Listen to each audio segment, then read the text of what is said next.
anything from the last session that you think you want to clarify or ask or comment or say something about? Dr. Samira, you have something to say? Thank you so much. It was so beneficial during class session. I learned that establishing rapport can take few seconds only. Before that, I learned that it may take minutes, maybe 1 minute to 2 minutes. But last session, I understand that it is so easy and take a short time. So it was so important for me. Thank you very much. Thank you. So I usually, do this activity even with medical students, because they normally say we don't have time. And doctors working in government hospitals, they normally say we don't have time. So therefore we can't waste time on building rapport. So I make them, first of all, understand the importance, not just for the patient, for us also, because we also need to become comfortable with the patient before we have any, intense discussion. Over and above that, I very, clearly help them understand it is not a matter of time at all. It is a matter of intention. If you have intention, you don't need to spend any time, but your building rapport is ensured. But that's only if you value its importance. So thank you for this feedback. And I find it very enlightening when I, share with the students, and they are also very happy. So fortunately, this time Isha was with me. She attended my program at Maulana Azhar Medical College. She was there at 9 and was there till post lunch. So Isha, any feedback that you want to give about this session that you attended that can help the group, get some new information? Ma'am, as Dr. Samira said, the doctor is not willing to make a rapport. They feel that they do not have a time. I think all the medical students were also having the same apprehension that they do not get to spend time with patient because they're all working in the either in the they're practicing in the government setup, but they, because of that they are making an assumption or the mindset, I would rather say, that is not required. We can directly work because we just have to prescribe the medicine and our work is done. So that is the assumption the most of the students they do develop in the beginning itself. Thank you. So any other thought or feedback for the last session? Ma'am, can I add? Sure. Ma'am, actually, when we think we have to build rapport for communicating with the patient, then we think of this as an additional thing to be added. But actually, it's vice versa. It's like incorporating that habit into your mindset. So you are always in that zone to build a rapport, irrespective of whether teaching or meeting or business deal or anything. Or it's like imbibing that quality actually. Yeah, that becomes part of your persona. That wherever you will go, you will first try to build connection with the person, and then you will have your interaction. And you will see everything gets facilitated so quickly when you're able to build rapport with the person across the table. Even when you go for asking for some service or some help, if you're able to build quick rapport with people, they're really very helpful and kind to you.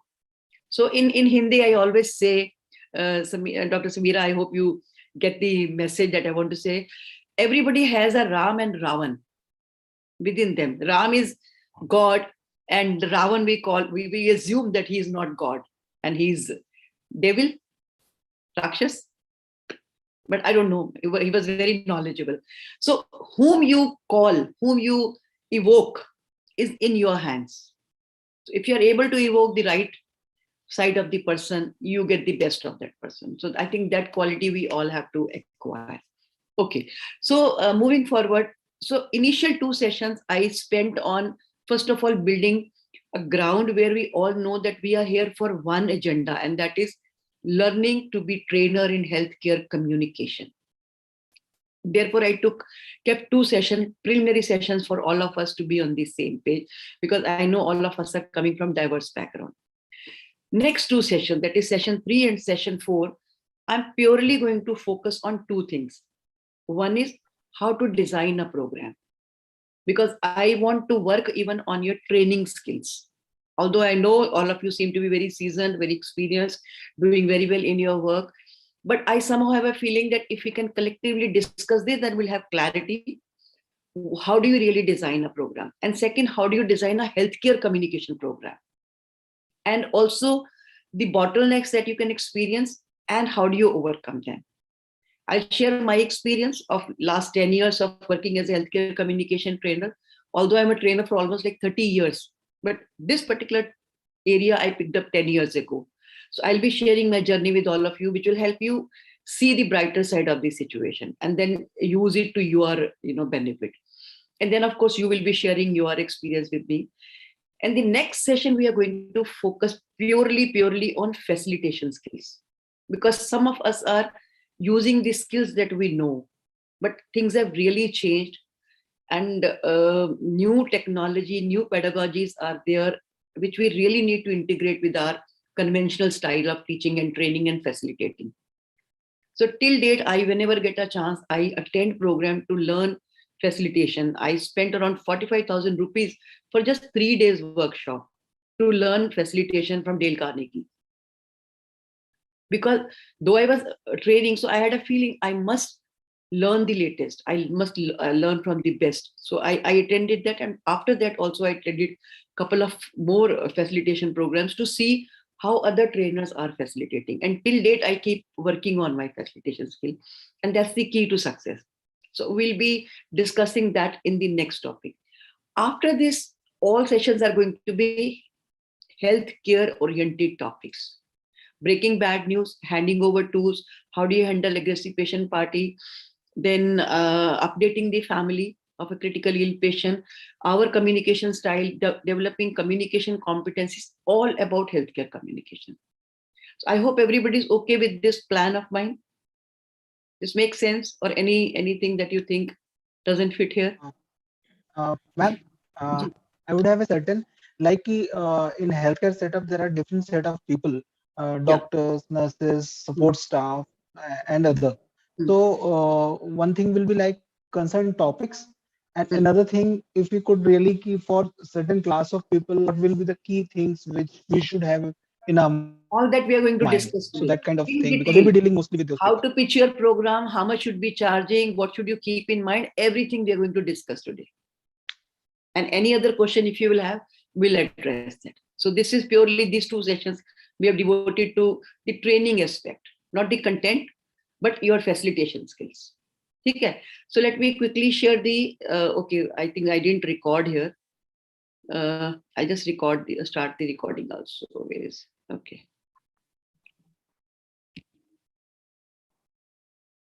Okay, so let me quickly share the screen with you so that we have the outline in front of us, and then we simultaneously have the discussion. Okay.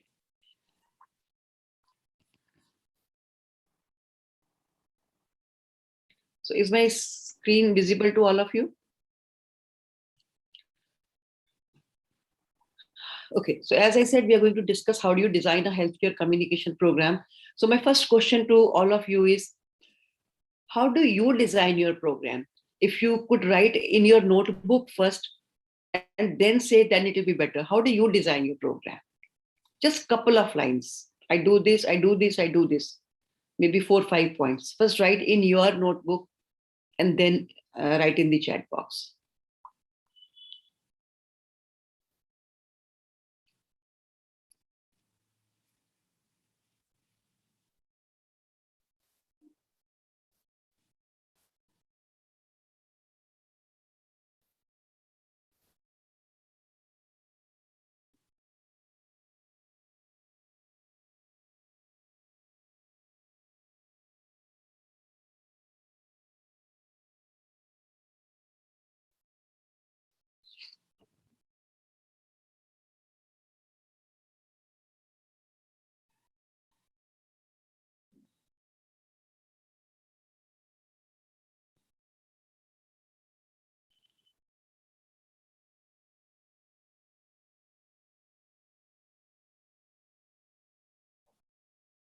So start writing in the chat box.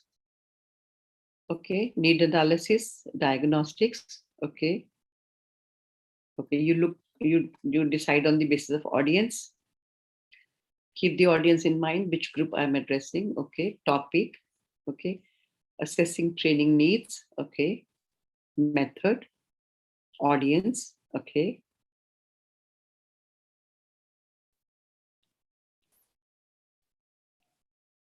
Feedback. Okay. Very good.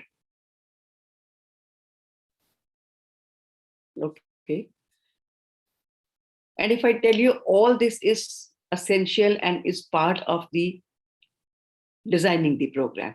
So Isha has written objectives, topics, strategies, techniques. Very good. Okay. Samira has written determine objectives, determine the duration of the time, duration of the program. Okay, very good. Observations. Okay, Mayuri says observations. Dr. Bindu says presentation style, activities, content. Okay, very good. Wonderful. Okay, so if I tell you that we are going to start from scratch and now you will have a proper format or a template, how do you go about designing a program? So all your future programs, if you keep this in mind, you will actually be able to design a very good program for you without missing any important part of the program. I think first thing that we need to know is who is my client? For whom am I designing the program? So any idea? Whom are we designing for? Write in the chat box. Whom are we designing the program for?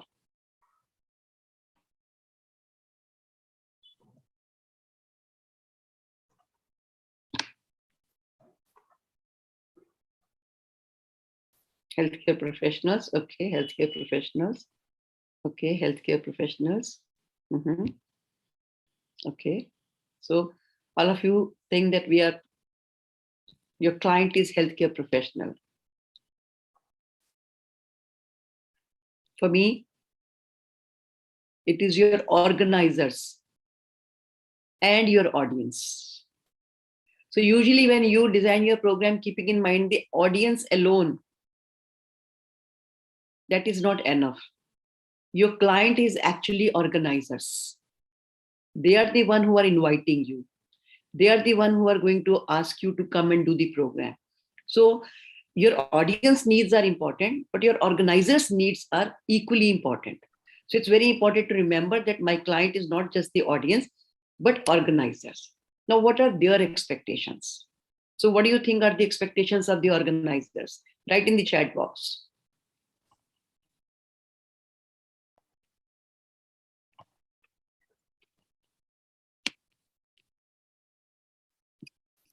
What are their expectations? Okay, value for money. Okay, their expectations. What are they? Bindu, what are their expectations? Outcome. Okay, okay. So usually when you're asked to do a communication program, just 1 second, I need to, Princey, I am in a training program. So sorry, I can only get back to you after 10 o'clock. Is that okay? Yeah. Sure. Sure. Extremely sorry. Yeah, okay. Business into factor. Okay. By end of the session, the audience should understand the importance of communication and importance of implementation. Okay. Achieve their objectives, customer satisfaction, to serve their purpose. Okay. Now you see, usually when you will, pitch a program or when you will be called to do a program, their expectations will be do something that everything changes. Do something that their behavior changes. Do something that they start, doing things in the right manner, in the right way. So usually that is their expectation. But are we really able to always fulfill these expectations? And is it possible to change anybody's behavior in 2 hours or 3 hours or 6 hours session? Actually, it is not possible. So it is important to know what are their expectations, but at the same time, on the basis of their expectations, you can get an idea about the training needs. Now, those who are into corporate training, they are actually very much familiar with the idea of training need assessment. TNA is a part of every training program, training need assessment. But healthcare is still unfamiliar with this kind of activity before the training. So I I was in US, so they were in need of a program. The hospital with whom I was working, they said, ma'am, send somebody for on-site program. I said, okay. I had a very senior colleague, very knowledgeable colleague. So I said, can you go and manage that hospital? Can you go and work with them? She said, fine, it's okay. So I gave their number to each other. I exchanged their numbers, and I said, you interact with each other. So this friend of mine, she said, I want to visit your hospital and first see the setup and talk to your employees, and then I will plan a program. She went there, she spent full one day, she interacted with the staff, she identified number of things. But at the end, program did not happen. Because when you get into the training need assessment, that itself is a full-fledged activity. And usually you will see when you will pitch a program, if you'll say, okay, I'll come and do the training need assessment, not very many hospitals will actually open, will be open to it. So people who are working in hospital, like Renuka, in your hospital, do you think you will be open to the idea of somebody coming and first doing the training need assessment and then planning the training? It's a little tricky, no? They don't really encourage outside people to. They don't want anybody to come and see how we are working or how we are functioning. Dr. Hemant, what do you say about training? Very true, ma'am. True? Do you agree? It's pretty difficult, ma'am. The working methodology, people don't want that goes out. There are every gray areas in every organization and every profession.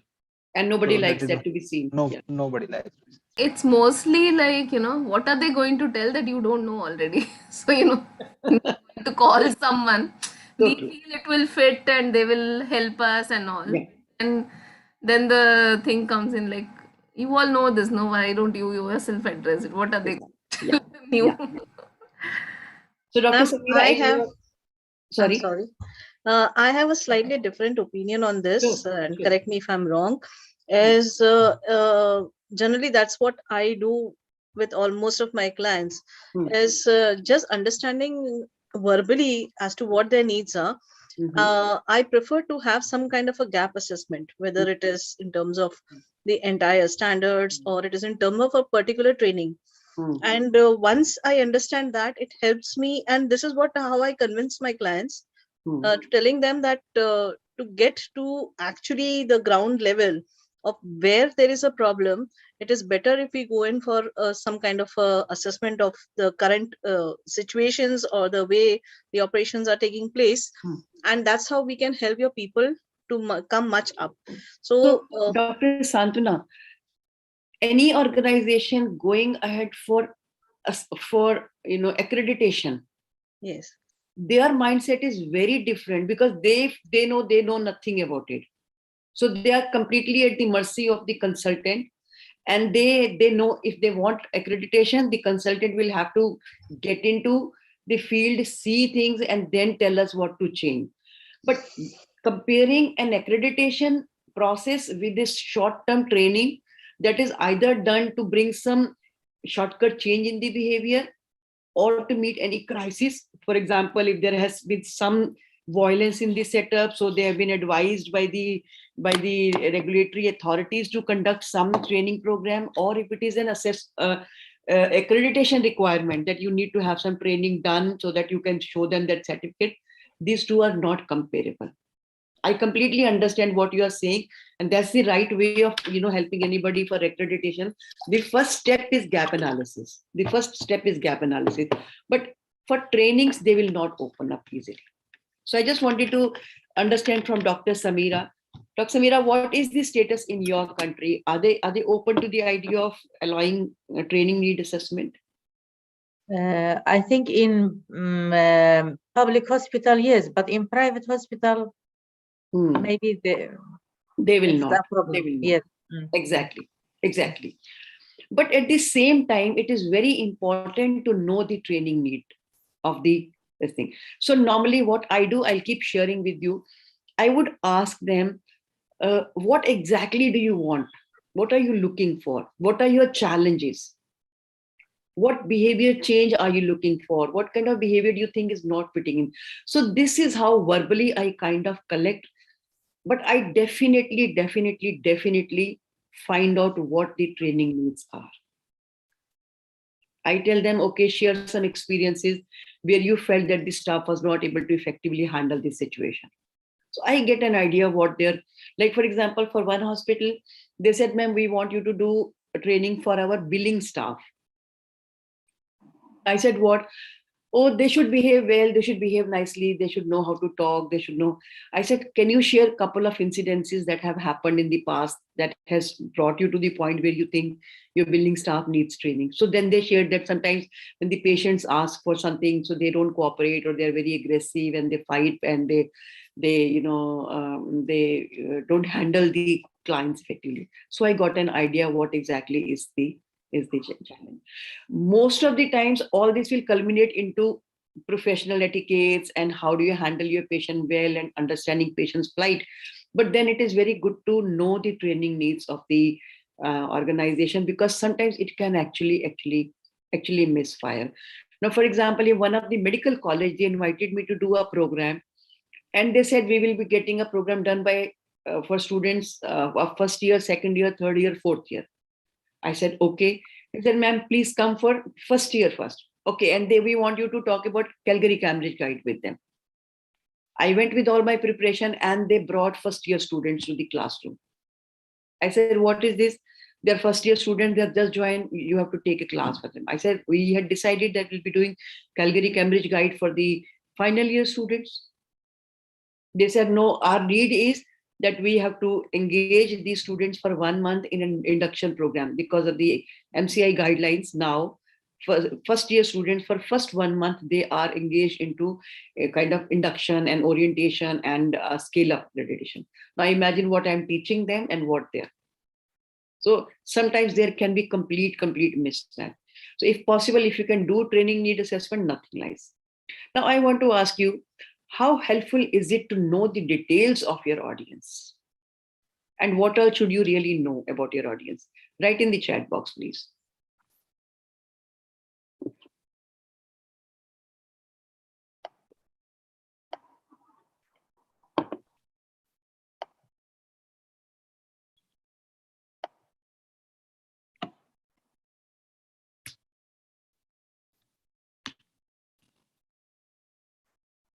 What are minimum details you would like to have about your audience? And is it helpful?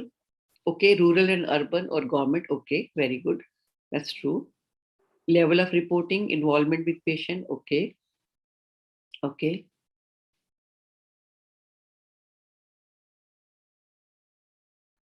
Age, purpose. Okay. Educational background. Okay, that's also good. Any other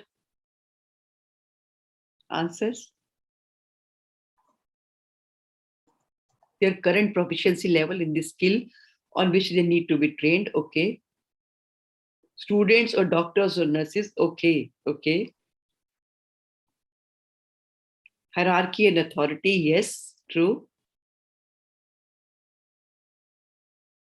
So at least to get prepared for this session, minimum you should know who your audience is. Are they doctors, nurses, paramedical staff, or students? One. Second is their educational background, because then you will know what kind of clients are you going to handle. Third is their position in the system. If he's a intern, his behavior requirement and his expectation from the program and his ego, his interest, willingness will be different from a consultant or a resident or a nurse or a security staff. So some basic details you should always get for your audience. So usually I ask them to send me an Excel sheet of the participants. So in that Excel sheet, basically what they need to tell: the name, educational background, their years of service in the system, and their position in the hospital. So you get an idea what kind of audience you are getting, and that really helps you to prepare your program. Then at the same time, when you have gathered all this information, you have discussed with the organizers or the person who is calling you for the training. Now you need to develop your training objectives. What do I really want to share? So what could be the training objectives? For example, if it's a 2 hours program, so what could be a training objective for a 2 hours program? A realistic one.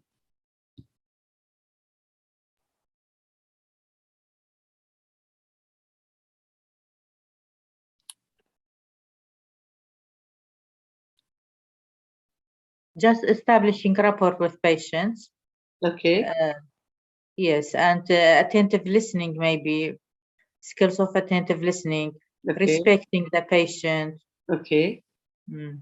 So for a 2 hour session, very right, we can't actually change their behavior. So initially, sometimes people used to ask me, like in a couple of the hospital, I said, we expect a great change in them. So I had kind of decided, I said, okay, let me be very clear and put across to them.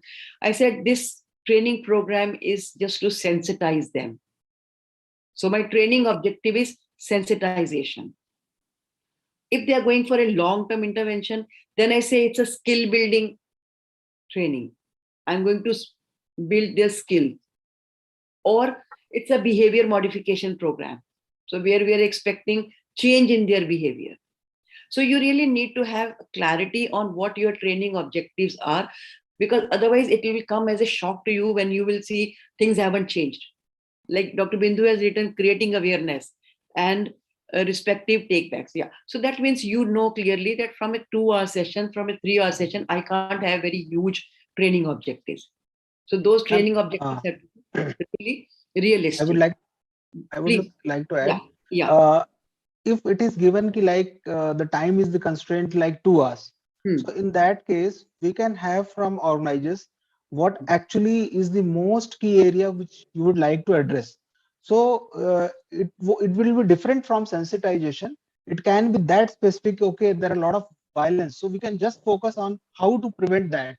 So it will be the customized need in that 2 hour session. So true. So what happened, this hospital called me, they said, ma'am, send us a list of topics that we can work on our billing and front desk staff. So I sent them around 10-15 topics. So they chose 10. They said, ma'am, we want to work on these 10 sessions. I said, okay. So I did one program. So when I knew that I have 10 sessions to do, so naturally I'll cover all aspects of patient handling. And I will be also building from simple to complex. Now what they did 2 programs, and after those 2 programs, they saw change in their behavior and they were happy. They said, it's okay, now we're done with this. Let's do with another set of staff. I told them, I said, if you wanted just 2 sessions, you could have told me and I could have actually given you much more in these 2 sessions. I could have even addressed your problem of handling aggressive patient party.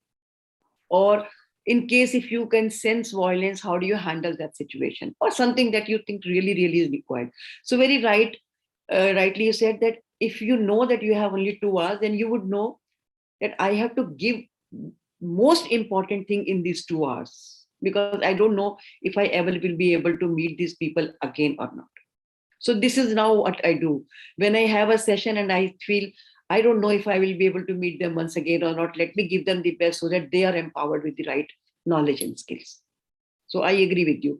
But usually when you're given this idea that, okay, we are choosing 10 topics and we want 10 sessions, so you always build from simple to complex, from general to specific. Like a couple of other organizations, they said, ma'am, 10 sessions. Okay. And I give them the list. They identified one by one. We picked up one topic every time. And we did on Zoom. I was in US at that time. And they completed all 10 topics. So that's how actually, So again, when you are developing learning objectives, although you are not developing learning objectives for the audience, but you need to know what their learning objectives are. And a very beautiful, interesting activity that I do with my audience is when I ask them, okay, you are here for a program, what are your learning objectives? Do you get any answer when you ask them? Do you give any answer? Are they able to come out with very clear, okay, this is my learning objective? Yes, ma'am. Yes, ma'am. Sometimes yes, and sometimes. Because if they have actually, they are finding the problems in a day-to-day basis, and the management is not able to give them solutions, and they know they have to do this job for most of the life or that hospital or place. So they want how can that stress can be relieved. For example, the outstanding bill collection in a hospital is one of the most difficult works to do when you have to ask money and tell the balance, and people are a bit circumstanced, and you are having that pressure to take that money. So they are really hard pressed, and nobody is coming with the solution and training because you are hired there. So someone should be there So lending a there are helping two hand. things. One is, if you have a willing audience, then they will come out with they would want some help. Please help us. We are stuck here. Nobody is able to help us. Please help us. But a lot of time you will see audience is sitting just because the management has asked them. I was about to tell that, but more often than not. they told us to attend, so we are attending. Called us on a Saturday, they called us on a Sunday. Yeah. 2 ghante, 3 ghante. So they are very disinterested. So first of all, I think your task is to build interest and engage them. And I'm sure this time Isha could have seen when she had come to see this program at MAMC. So when I asked these students what are your learning objectives, they said they didn't have any idea. They were just looking quietly. So I cracked a joke, and then they were slightly that broke the ice, and they started settling down. Then I usually do one activity, and I'll recommend all of you to try. This will really, really help you. Then I ask them a question. Okay, how many of you are fond of window shopping? So usually a couple of people will raise hand and they'll say, yes, I like window shopping. So I'll say, okay, come on, come out. Let's do a small activity. So what I'll do, I'll say, okay, imagine that both of us are going to a mall and we are window shopping. So window shopping means we are not buying anything. We are there just to check the price and quality and do some, one-on-one talk with the shopkeeper and then get away, but not buy the product. So I did that activity with the group. And then I said, okay, after we have visited this couple of shops and we go back to our car, and suddenly you realize that you had a phone in your hand and you left it. You left it somewhere. And it must be in one of the shops, because ultimately we went there with the phone, and somewhere probably while checking some item, we left the phone on the desk. So I said, let's go back and now ask for the phone. I said, in case if you have lost your phone, so what will be the change in your behavior? So the person would invariably say that I'll be more humble, I'll be very nice, I'll try to ask and convince that person to give me my phone and all that. So exactly that is what would happen. Then we'll go back to those same shops and request, sir, please check. I think my phone is left with you. And I came here, I was looking for your this item or that item. And I think by mistake, I left my phone here. Then I asked my audience, I said, what is the change? People said that in the second one, you're more humble, you're more eager, you're more, proactively asking for it. I said, when you go for any training program without any learning objectives, you're window shopping. You don't have any purpose. But when you have your purpose clear in mind, imagine the immense eagerness that you will have to get what you want. So never sit in a program without learning objectives. You should, and that makes them realize that, okay, we have come without any purpose. So this is how you have to kind of, evoke their interest. So asking your audience about their learning objectives is a good way to engage them, break the ice, and then they become interested also. Okay. So the program that now you will develop will base on the training needs and the expectations of the organizer. So you have to address both, and not just the expectations of the organizers, but you have to also know what are the training needs of your. Now, based on the training needs that you have planned, have a bucket list of points you wish to talk about.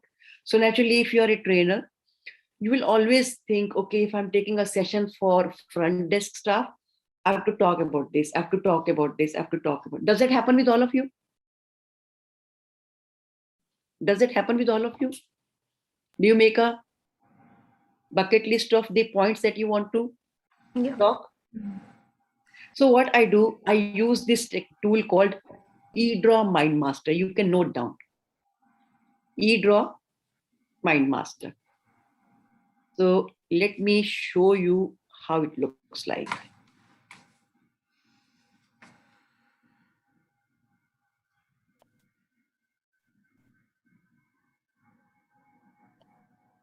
Can you see? Is something visible? Yeah. 1 second, let me make it big. Is something visible now? Is it readable? Let me make it little bigger so that you can you see this? Is it readable now? Okay.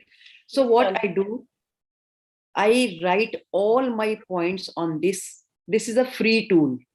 It has both versions. One is free and second is pro version, which is to be purchased. So there is no need to purchase.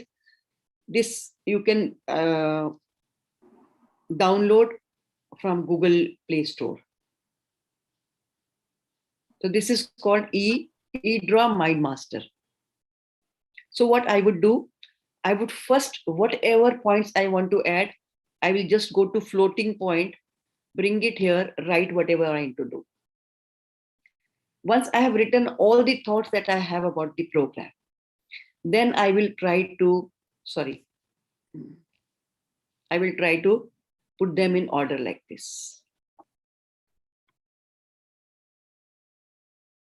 So for example, for today's program, this is how I started working.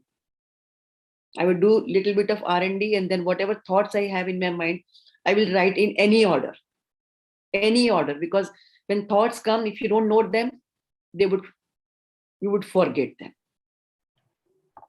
So this is how I normally would, where is that our presentation?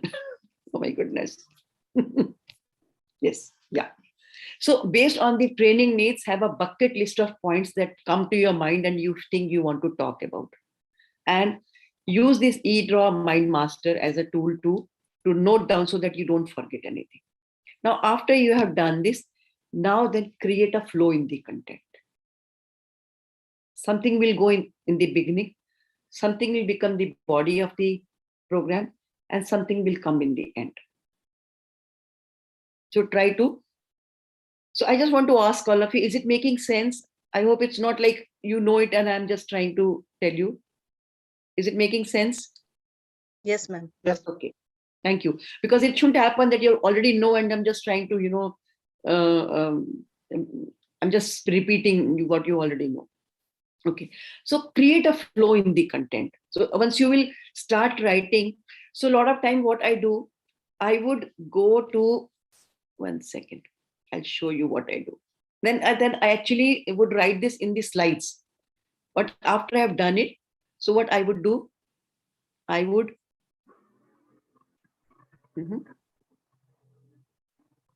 okay.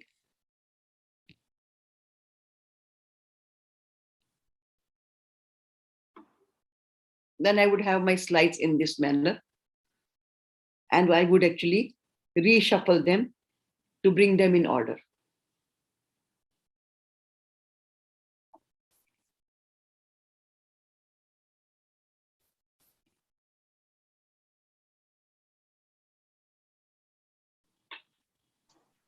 Okay.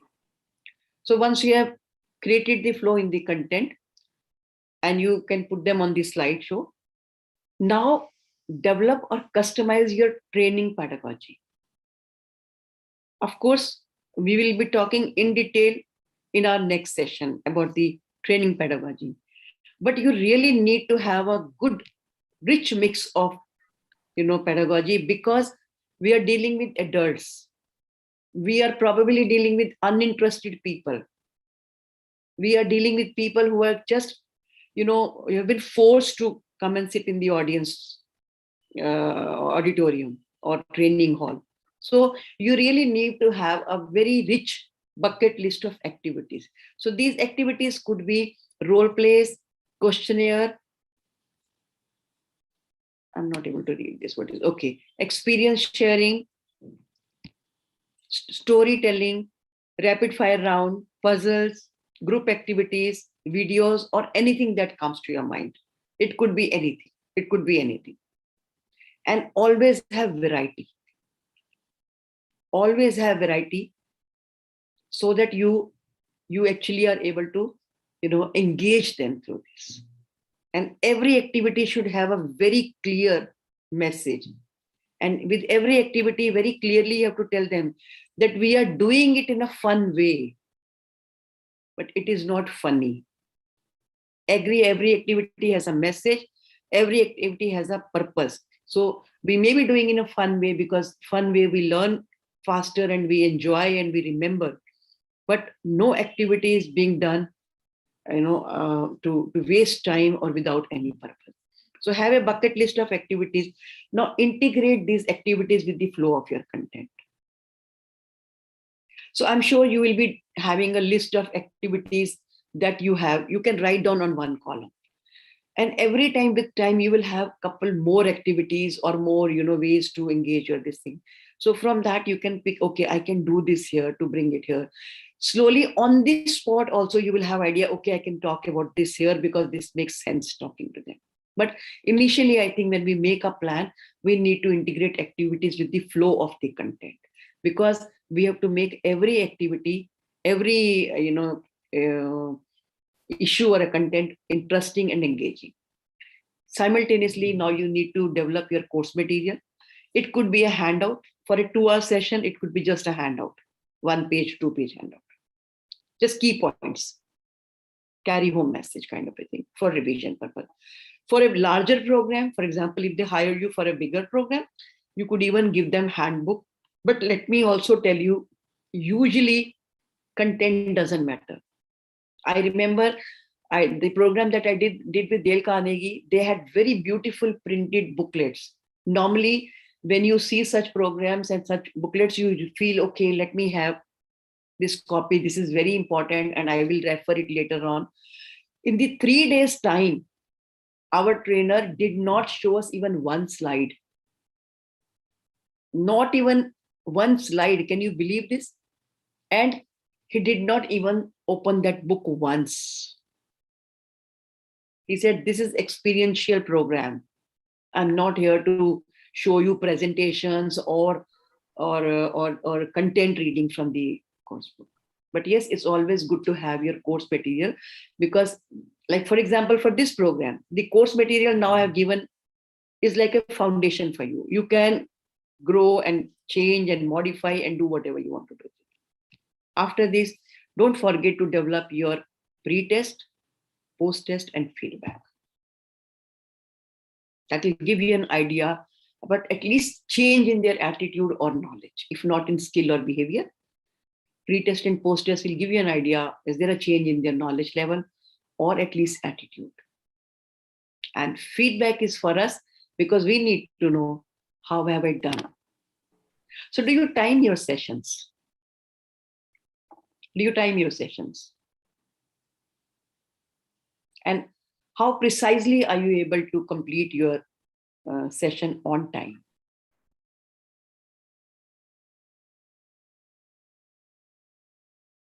Anybody would like to share his or her experience?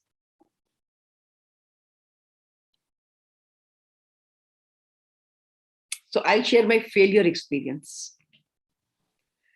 So initially I had a big hitch when somebody said, "Ma'am, conference है 8 minute के लिए बोलना है." And conference है 12 minute के लिए बोलना है. I used to say, I can't do this. 12 minutes में मैं communication क्या पढ़ाऊंगी? मैं नहीं पढ़ा सकती. I used to refuse. कि नहीं, give me at least half an hour to 45 minutes. I can't do it. Okay. Then at times I went with an agenda, everything planned, but then whole thing would go haywire. I've had such experiences. But then there came a time when somebody said, it was a very prestigious program, and they said, "Ma'am, 5 speakers, 10 minutes, and last 10 minutes for question answer. 5 speakers, 10 minutes each, 50 minutes. Last 10 minutes for question answer. It's a 60-minute session. I said, I have to conquer this. I wrote my plan. I recorded my program, audio recorded. I saw the time that I used in that. And precise 9 minutes and 30 seconds, my session was over. My presentation was over. Rest of the 5 speakers with me, I was probably number 2 or number 3 in the row. All of them in initial 5 to 8 minutes, they had just introduced their topic. And they were not allowed to cover their content because they had taken away all the time. So I think if you can learn this skill as early as possible, it will really, really give you a lot of confidence in yourself. Time yourself. Can I? Please. Yes, ma'am. What you have said is very true. And I went this while giving a vote of thanks, which I have to give in 3 minutes. So, okay.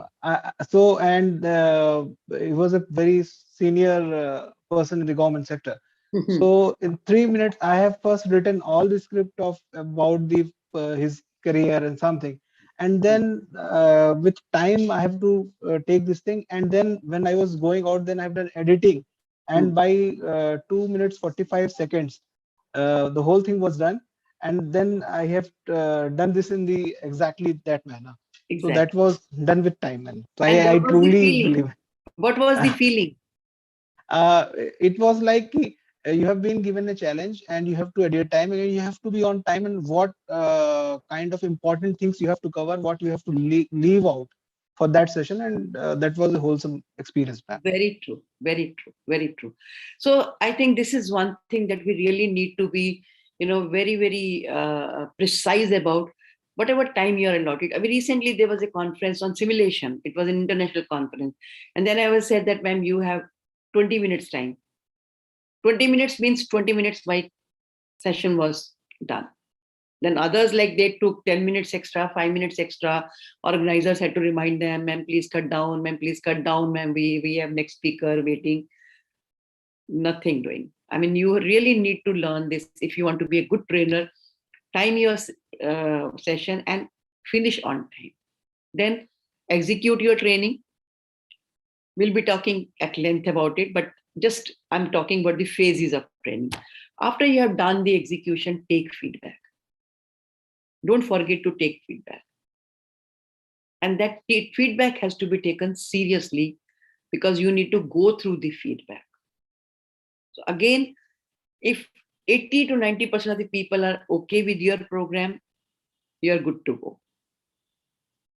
Because you can't have 100% people on your side. There will be people who have a difference of opinion. But if 70, 80, 90% people are okay with your session, that means you have done your job well. Very important, sit and reflect on your training.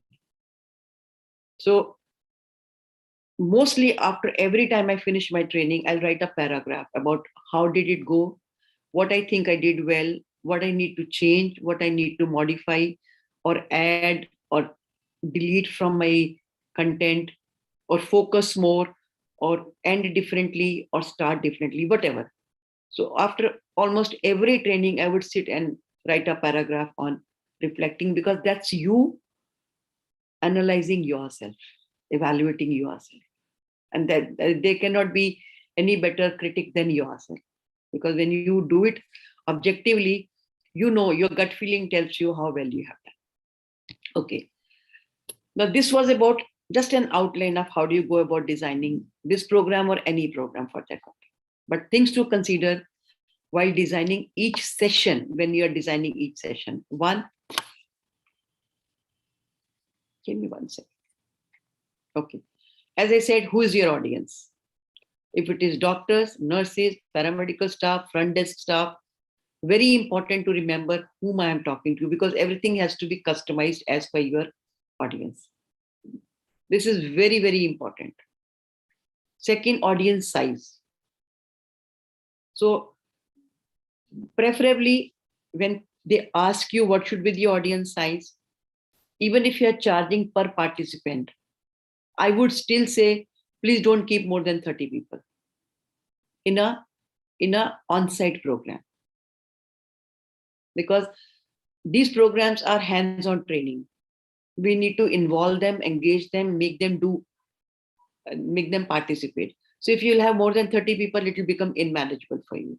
Even if you are charging per participant, I will advise you not to go for more than 30 participants. On Zoom, because I know we are doing a lot of online program also, again, I would advise you to keep not more than 20 people. Because on one screen, you cannot have more than 25 login IDs. And you need to have all your participants visible to you. Like recently, I did a program for Center for Sight, and they asked me to do a program, and there were 56 participants. I said, doesn't make sense, 56 people, I will not be able to talk to them. So it'll be more like a webinar. But they had their own reason. They said, ma'am, we want all of them in one room. I said, that's your choice. I've given you my input. Now it's your call. So you can take a call. And if it's a senior level group, not more than 15 to 20. Because again, engaging them would be challenge. You'll really need to put in effort to, like for Maulana Zaid Medical College, where I'm doing my program, we are having 31 students in one room. I even changed the sitting this time because I had some challenge. Students will go and sit at the end, then engaging them becomes problem. Make them wear a badge with their first name written in capital and in a large size, so that they put it here and you can call them by name. So when you call them by name, they will be more, attentive to you, and they know that you know their name. Okay. Mode of training, again, you'll have to consider if it's online. As I said, in online, don't take more than 20 people. Offline, on-site, it can be 30, not more than 30. Then it's going to be more like lecture session. It won't really help, and you will not be able to engage everybody. It's practically not possible to engage people. Very important thing, how much is the available or allotted time? Usually you will see they may ask you for 2 hours session. So the variations that I normally get to attend, one is that they'll say, ma'am, 2 hour session. Rather, they will announce 1.5, but they know I will be able to take it to 2 hours. So between us, the understanding is tell them 1.5, but we will do it for 2 hours. So at a stretch, not more than 2 hours. But for some of the staff members, they will usually ask for 6 hour session, 9 to 4. Like many hospitals, especially if I'm traveling from here to another state, that there they wouldn't ask for 2 hour session. Then they'll say, ma'am, 9 to 4. So in that 6 hour session, I assume I can take around 4 topics, 2 before lunch and 2 post lunch. Again, you will have to see, prioritize depending upon the training need, depending upon the expectations of the organizers, what topics you want to include in those 6 hours. It will not be more than 4 topics. Each topic with activity, with discussion, will take you 1.5 hour minimum if you want to do justice. So this is something we have to remember. Resources available. So at a lot of places, there can be challenge with projector but basic, I think resources, it needs to be communicated to them what they need to be ready with. So that last minute, there is no. Initial 500 programs that I did for government sector, there was no mic, and they would make around 50, 60 people sit in one hall and they'll make me talk. And as a result, I've developed this coarseness of, coarse voice, and also habit of shouting. So my kids tell me, Mama, aap har waqt class le rahe hote ho. Because that habit of, speaking at high pitch, high tone. So they literally tell me, slow down. So we have to make sure that, resources that we need, it's good to inform them beforehand that these are the things I'll be needing. Then another important point that you have to remember is how willing is the audience. Like if I share my experience, 500 programs that I did in government hospital, every day I used to visit new hospital, new set of audience. So initial 15-20 minutes will go in engaging the audience, creating interest.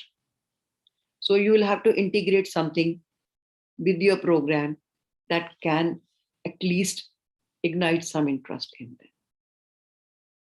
How about you? Can you share your experience? Anybody who had challenge with the audience or difficulty engaging them? Anybody? If would like to share experience? Ma'am, I would like to share. It was not really related to communication, but yes, there were certain sessions that I had to conduct from 9 a.m. to 5 p.m. For laboratory internal auditors, and this was for 4 days in continuation, 3 days, and the fourth day was more of a mock activity and all. So actually involving them and keeping them interested throughout, I took a lot of methodologies of what we have just discussed some time back, like the role play and some kind of a skit, drama, many things, ma'am. So it was not an easy task, because as rightly you said, that speaking continuously for that long a time, and I also have a hoarse voice now by the end of the 10th year. These are some challenges definitely we face, ma'am. And no matter how much we prepare, whatever the entire topic, schedule, activities, everything you prepare, it becomes a bit strenuous. So generally a 2 hour with a gap of say half an hour, 45 minutes or an hour, and then we can take again a couple of hours. So we should not go ahead with taking too long and lengthy sessions. That's true. I do agree to this, ma'am. So it's always good idea to have a co-trainer with you. If you're going for a day-long program, it's always a good idea to have a co-trainer with you. That co-trainer can be your trainee or your associate or your, maybe equal partner with you, whatever the arrangement is. It's always, and plus it gives you some rest and break in between if it's a day-long program. So usually when I have a day-long program, I'll always have a co-facilitator with me. But now, because for the last couple of years, I'm seeing people are happy with 2 hour session. So in a lot of places, they'll say, ma'am, 2 hours in the morning, 2 hours in the evening, and we are good to go. I said, okay, good for me. So I'm also happy with that arrangement. And that gives me rest. And so anybody else who would like to share their experience when it comes to managing the 6 hours program, any challenge you have had? Or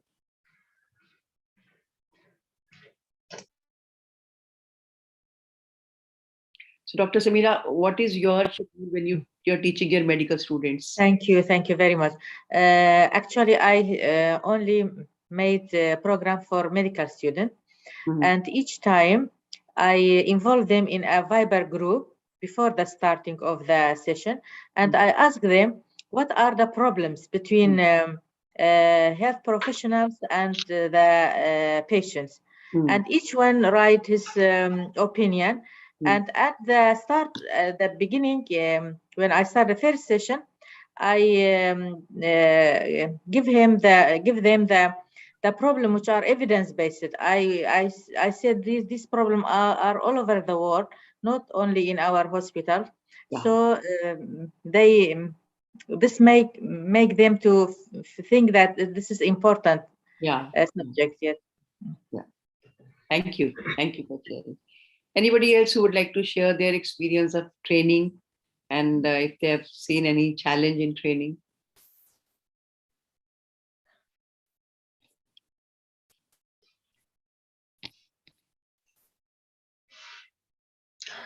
I think I can share something, ma'am, and you were present at that event as well. It was the Apollo conference in Chennai. Yeah.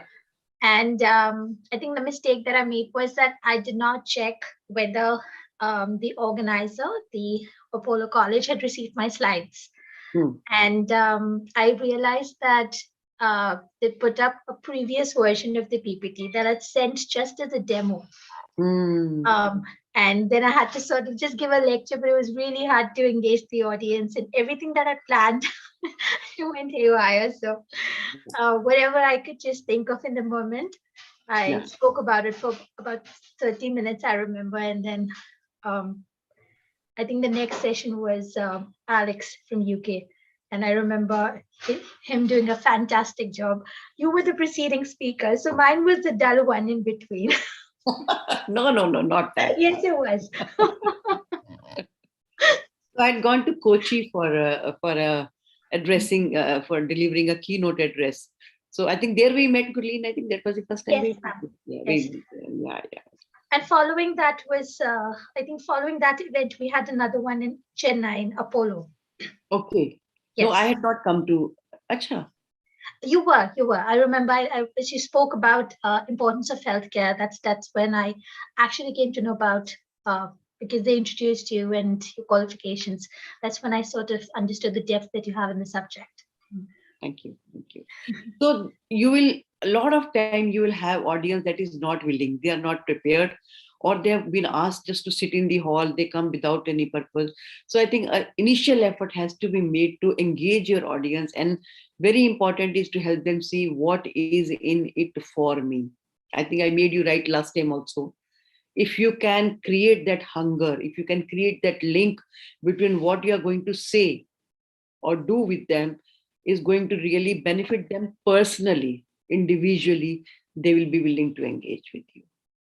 Anything else that you think you would like to consider when you are designing a session? Yes, ma'am.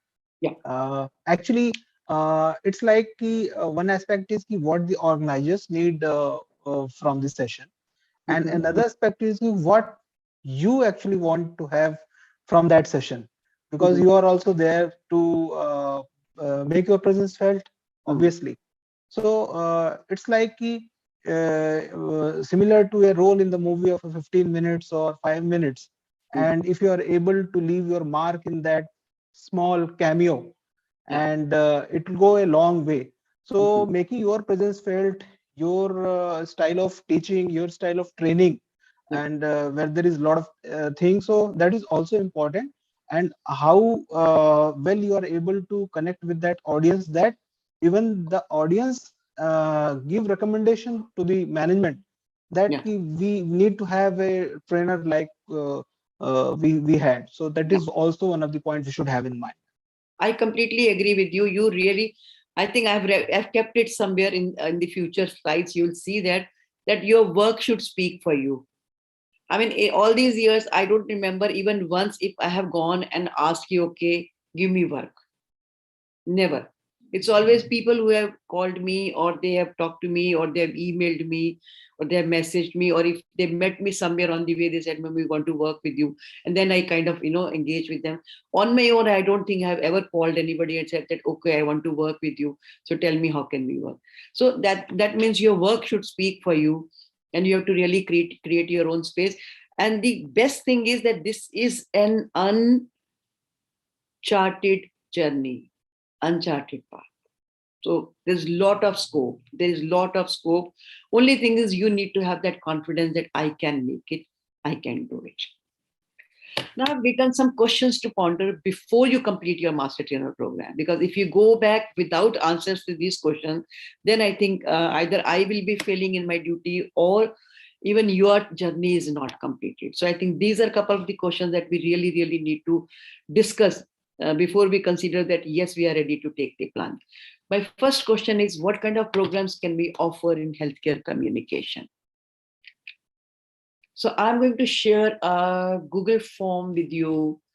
Give me a second. I think I should have it right here. My drive.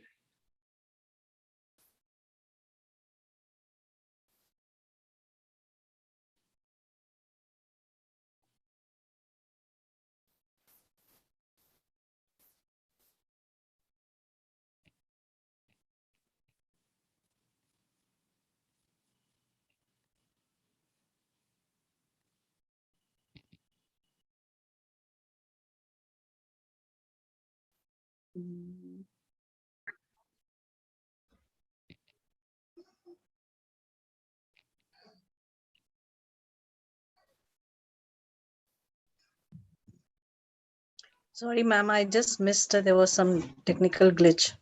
Oh, that's what I was thinking. How come you have gone to waiting room? No problem. So Just let me.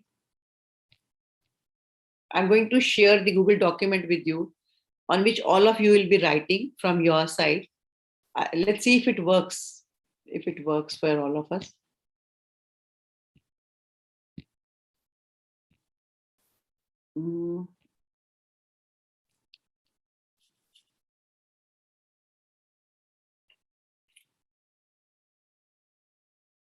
I clicked too many things on the Wi-Fi.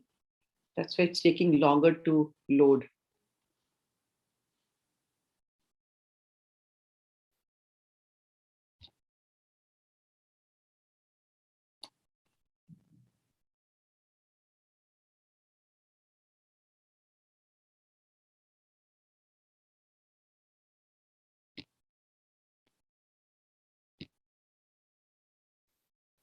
Okay. So I'm just making, I'm hoping that this will work. So I'm sending the link in the chat box and you should be able to open the document. Just see if you're able to open the document.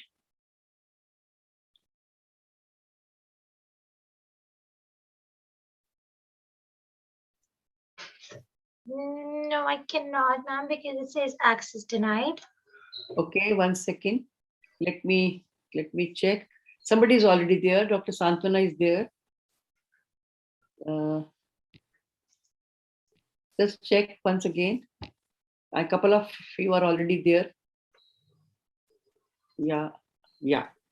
Santwana is already writing. So I will just screen share that screen with you. So the question is, what kind of programs can we offer in healthcare? So we are trying to make a list of people for whom we can, offer the program. Okay, so I will stop sharing this one. And are you all with me? I hope I'm not confusing you.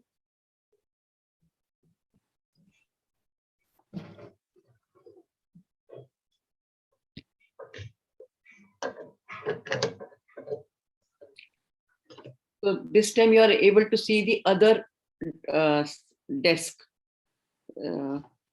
I've shared the screen with you. Ma'am, mine is visible. Yes, it is visible. Yes, we can see. Okay, we have written list of the programs that can be offered by us. So one is for doctors, paramedical staff, allied healthcare professionals. Let's not write class 4 staff. It is support staff or housekeeping staff. I think we need to be very careful about our vocabulary because nobody should feel, yeah, thank you. Management, very right. Who else can we offer? Nurses?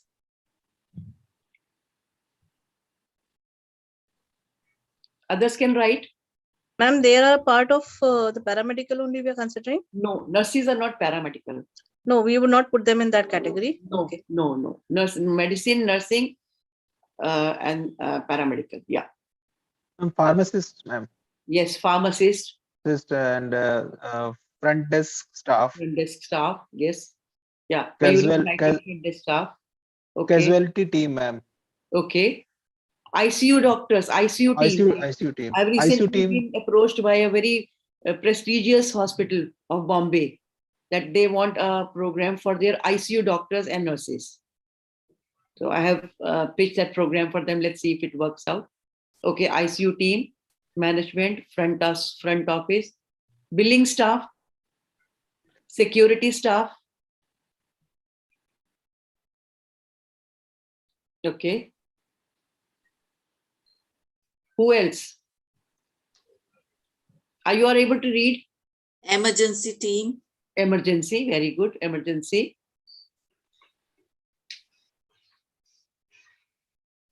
Then nowadays we have safety and like CDVs all over healthcare systems posted. So are they more like general duty assistants or they are? They are civil defense volunteers actually. Okay. In Delhi we have all at all the health centers and all. Okay. Marketing team, ma'am. Marketing team. Okay. Yes. Laboratory staff. Sorry, Dr. Samira, please go ahead. Lab staff. Lab staff. lab staff, ambulance staff. So they can be part of other emergency.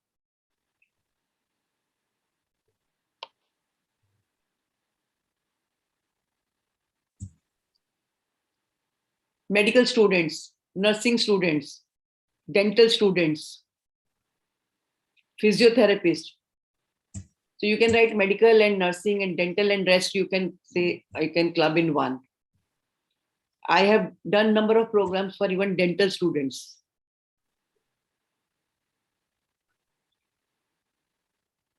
I did a program for a medical college in Kolar. Dr. Santana had organized that.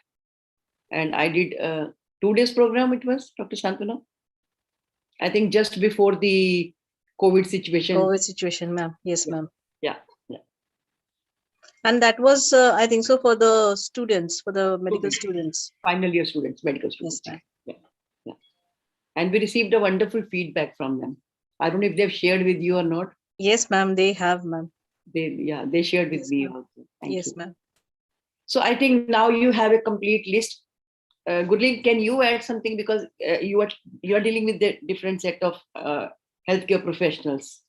So can you add something to the list? Ma'am, we already have been training doctors, nurses, dentists, physiotherapists, and pharmacists. So they're already on the list. Okay. Yeah, you have already. Operation department. Okay. Dr. Samira, anything that you think you can think of? Ma'am, policy makers. Oh yes. Means quality people, policy makers, policy people. quality Quality also. Quality Yes, team. quality. So that's a very important. You can even plan program for administrators.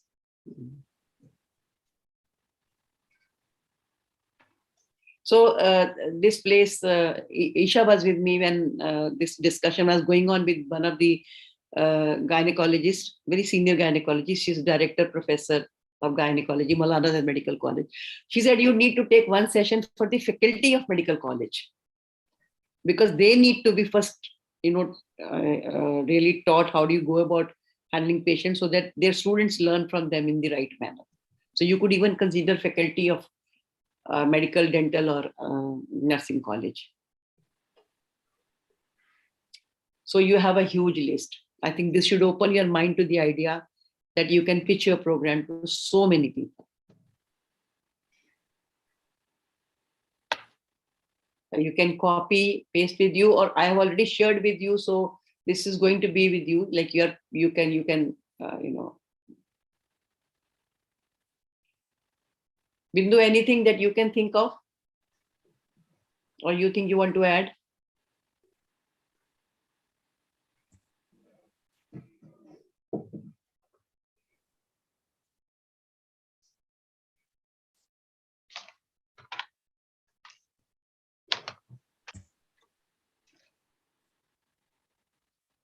So should I stop sharing this slide? Is that okay? Or you want to add something more? Okay.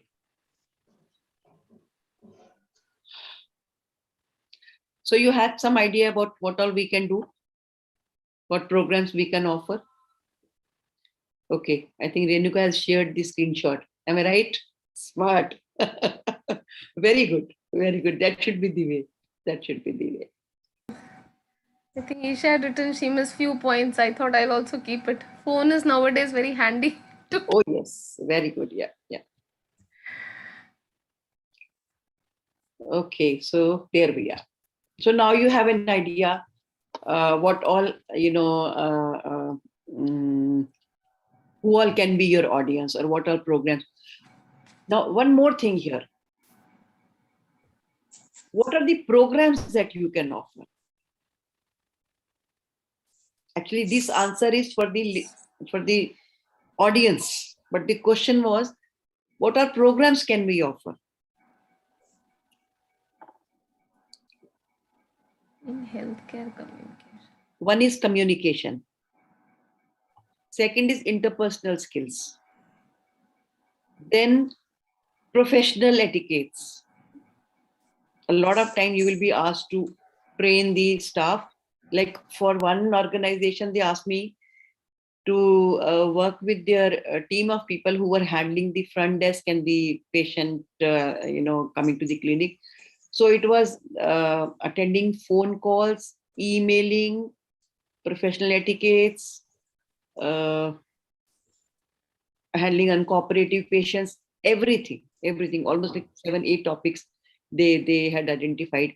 So you can, besides these programs, you really need to have a kitty of program ready with you. For example, emotional intelligence. Now, a lot of people ask integrating emotional intelligence with their patient handling skills. Or a lot of people ask for stress management programs.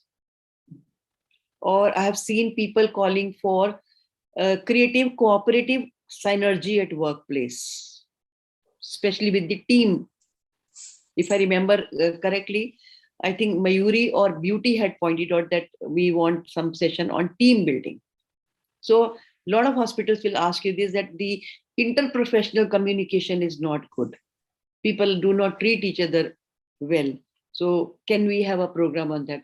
So creating cooperative synergy can be one. Yeah, please. Yeah. I was asked at a couple of hospitals down south to do a training session in a medical college come hospital to do training session on internal conflicts and on time management on these two topics. So this is also one of the part of communication in healthcare. True. So I have also been asked by a hospital to do programs for their HODs, and for them I am doing leadership development program. And in that, I'm covering everything right from communication to creating, creating and nurturing high performing teams, and then motivation and conflict resolution, communication, feedback, delegation, time management. These are the topics they will ask you.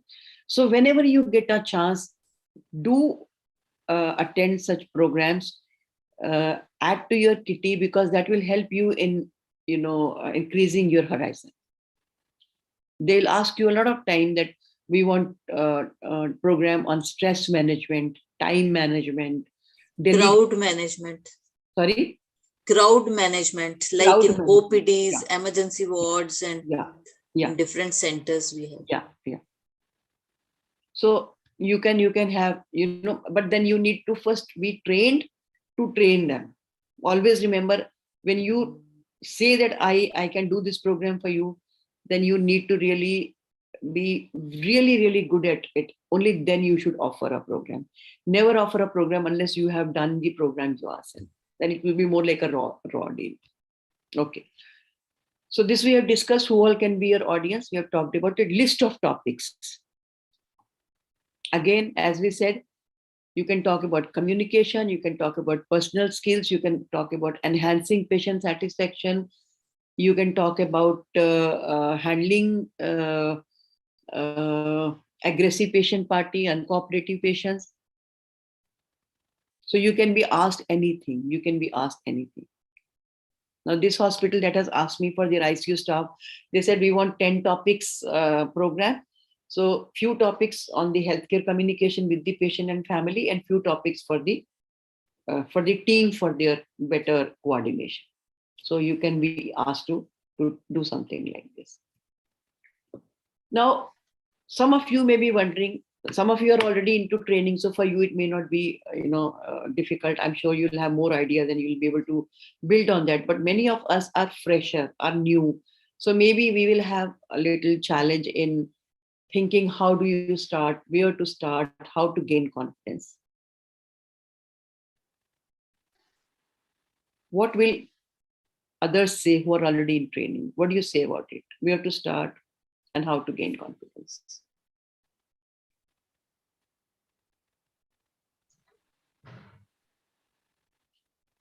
What do you say?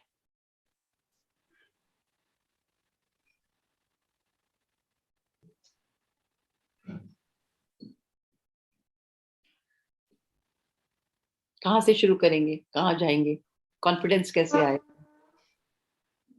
And we can start with smaller groups. I always feel, and more to the support staff, the nursing, and slowly, because initially going up to the leadership or the management level would definitely be an issue, because there would be a lot of queries and questions. So there is a learning phase from having understood the requirements, the mindset of all these people, of the people who are in the tier 2 and 3 of the hierarchy, and then go to the next level, ma'am. Excellent. I think that's a very good idea. Just to share my experience with you, when I did my master training program in this, I have done a lot of program otherwise, but this is a very specialized area, so I had not done any program. So I think I told all of you that I had gone for a training as a student, as a participant for one program. And there one of the, senior administrator from Delhi government had come, who asked me to, do a program for their doctors. Although, I mean, doing program for doctors for me was not a challenge, because I was already doing it. So that was not a very big deal for me. Only thing is, this topic was new to me. And I did around 500 training programs in 2 years of time. And they were paying me just 2,000 rupees for the program. Just 2,000 rupees. I didn't care for the money. I said, this experience is going to get me more clients. And exactly that's what happened. So my advice to those of you who are thinking of beginning in this field, initially don't care for the money. Just hone your skills. Get the best in your strategies. Then your work will get you more work. So don't worry, like Dr. Santwana has said, even I agree. Initially, if you have to take sessions for security staff, support staff, nursing staff, technicians, it's all right, because they are less difficult audience, easy to handle. They will not misbehave with you. They will not, rebuttal your session. So go ahead, try, experiment, learn, practice. Then a day will come when you will be able to stand anywhere and talk, and then you will know I can do it. I remember in the middle of that training program, one day I received a call, ma'am, you have to take a session from 35 hospital medical superintendents, Delhi government. Kahan pe? Delhi secretariat mein. Asked me, even I was very, shaky. I said, what is this? But they said, no, we want them to be sensitized. And I did it. So even this assignment of Maulana Azad came like from nowhere. I don't know anybody. I don't have contacts. I don't have any network. I don't have people in high positions in the system who will get me work or who will engage me. But just your work will get you work. So what I would recommend to all of you is, don't worry about money. जैसे वो कहते हैं ना, पैसा झक मार के आएगा.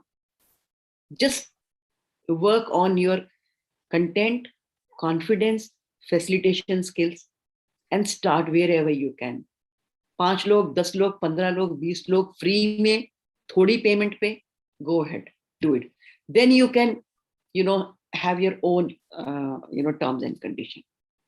Does that make sense? Ji. Ma'am, the thing will be like, when you think as a professional, so it will need some time to make that presence felt.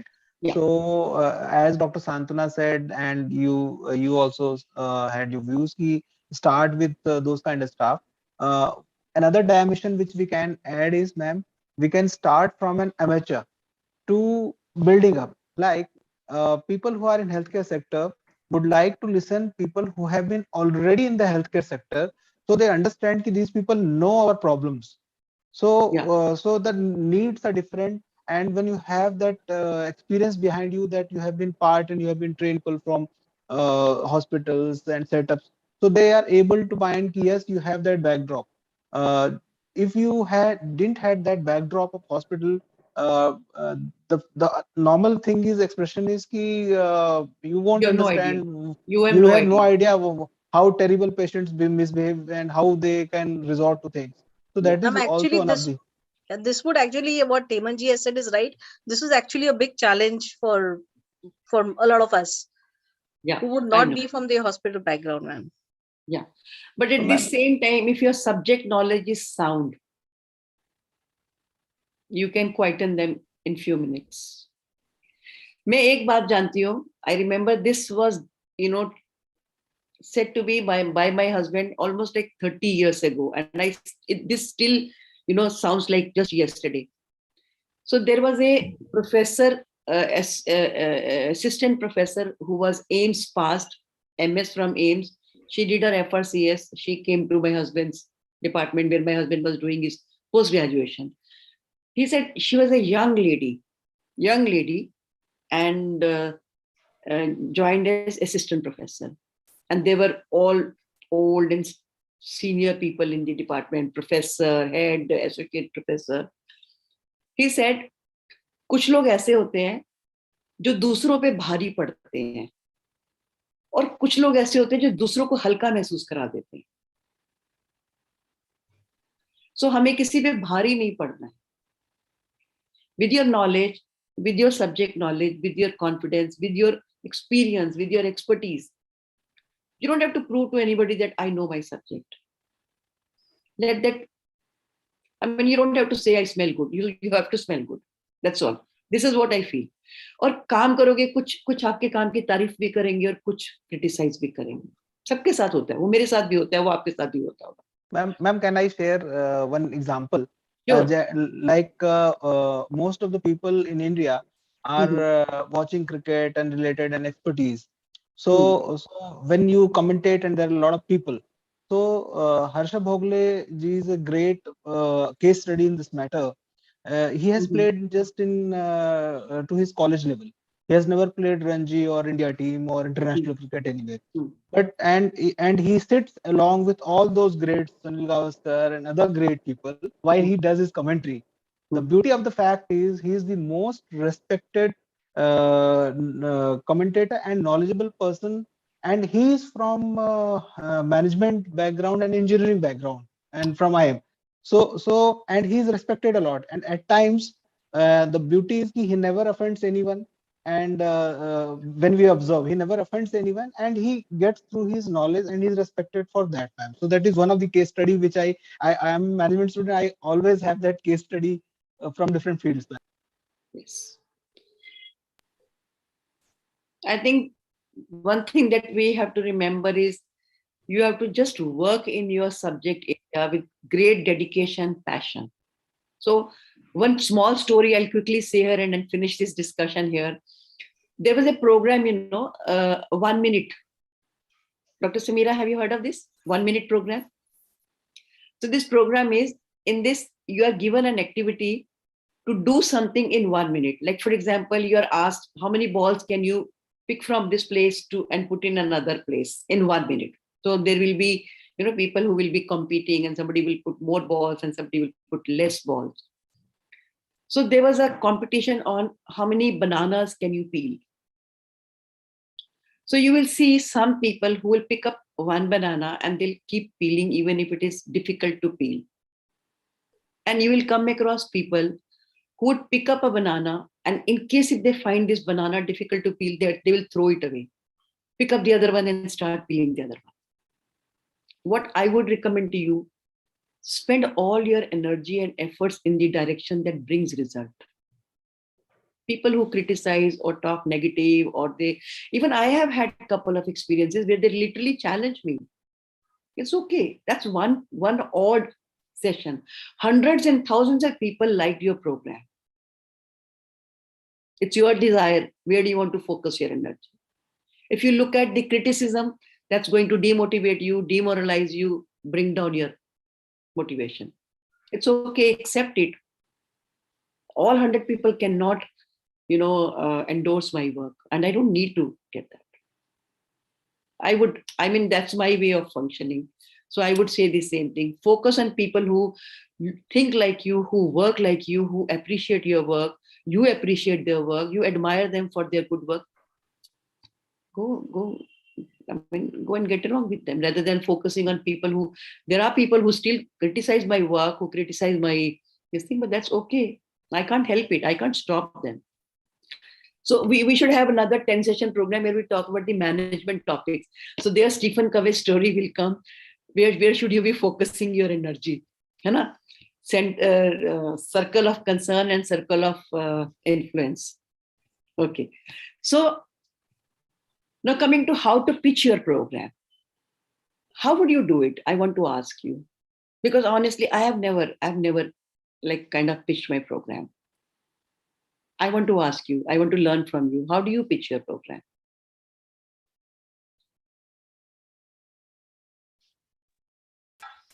If someone is willing to share their experience, please go ahead. Actually, I started with taking it as a part of my entire module that I used to do it for a hospital. So something wherein this was more like for me a learning experience. And slowly I started pitching this as one of the, I would say that out of the almost nearing 1,000 training sessions that I took, there were approximately around 85 sessions wherein I started pitching in communication as a part of it. So I used to call external trainers like for nursing communication or for talking to the doctors and consultants. I used to call up people who are experts in their field.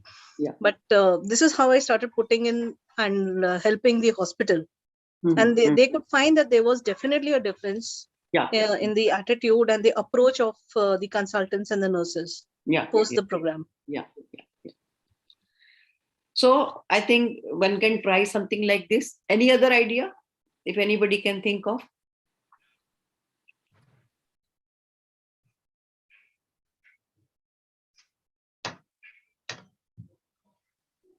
Any other idea?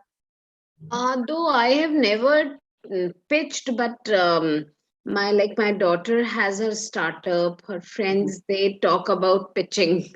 I mean, I just recently got acquainted with this word, and when I hear her talking to people, I mean, she emphasizes on the concept. Like how can it benefit, and also quoting her previous experience where she has conducted it somewhere else and what changes could be seen there. I mean, this is what I know about pitching. Very So maybe in a subtle way you can talk about what you are doing and how you are doing it. I mean, for me, if you ask me, I normally, whatever program I do, I would put on the social media. That this is what I have done or I am doing. Lately, I even have not been able to focus on that. Like this master trainer program, I have not yet shared any pictures or any information about it. Then some other activities also have done recently, but I somehow stopped, sharing pictures because got busy with so many other things. But I think that's one way you can share your work with people. And I must share with all of you the benefit of sharing your work, because if you don't advertise the work that you are doing. So this is again a saying of a very famous ophthalmologist. He's my husband's almost like mentor. So he said, business without advertisement is something like winking at a girl that she does not know. I'll repeat, no, I missed one word. Business without advertisement is like winking at a girl in dark. In dark. She does not know. So when you're doing something, you must at least display your work. And especially this is one area. There are not many, people working in this area. So whatever work you do, you must display. So I'll share one benefit. Yes, go ahead, Dr. Santwana. Go ahead. Yeah. And one more small word, something that I can add is, this is what generally, even like when I was into marketing and all, this word used to come, jo dikhega wo bikega. Jo dikhega wo bikega. Out of sight, out of mind. So you need to be visible so that, and every time I post pictures, I would normally get 1 or 2 phone calls from people. Okay, we want to understand what you're doing. So what I want to share here, Dr. Samira, it may interest you. I was invited by Cleveland Clinic, Ohio, to attend their annual summit on the basis of the kind of work I'm doing in my country. So their country head, India, Cleveland Clinic's country head, India, she contacted me. She said, I'm surprised to know that there's anybody who is working on this subject in this country. I didn't know this. She said, I can recommend your name for attending the annual summit in US. Your participation fee, your stay, your travel, not travel, air travel from here, but your stay there and local travel will be looked after if you're ready to go. We can look after everything. I had otherwise also planned to go. I was on my way to another program. I'd gone to attend RCH program of ACH at Pittsburgh. So I just rescheduled my tickets and I went to Cleveland Clinic. I attended the 3-day summit, that is patient experience summit. It was annual summit. And then from there, I went to my daughter and then I went to Pittsburgh to attend ACH program. So what I'm trying to say, direct pitching, I'm not sure how far it goes. I have not done so, but whatever work you do in a very honest manner, if you can, share your work on social media. LinkedIn is a good thing. Vaibhav Cincinnati, if you can look for him, he charges just 500 rupees, 499. And he has a beautiful tutorial on how do you promote your work on LinkedIn. If you want, you can note down Vaibhav Cincinnati. He charges 499 for a program. So Dr. Samira, if you would want to do, I will pay here for you in India because I know it's difficult for you to make the arrangement of payment. But in case if you're interested, and he gives excellent tips. It's a 5-6 days program, very intensive program. But if you can attend it, I attended it. I attended full 5-6 days program. And he shares a lot of beautiful videos. Then he has a couple of interactive sessions and he would give you a lot of ideas that will help you. So which file have you shared, Dr. Santwana? Acha, screenshot kiska bheja hai? Vaibhav Cincinnati, ma'am. Oh, thank you. So nice. Yeah, thank you. So I would recommend you to, learn from him. Young man, minting money like anything, because 500 is nothing.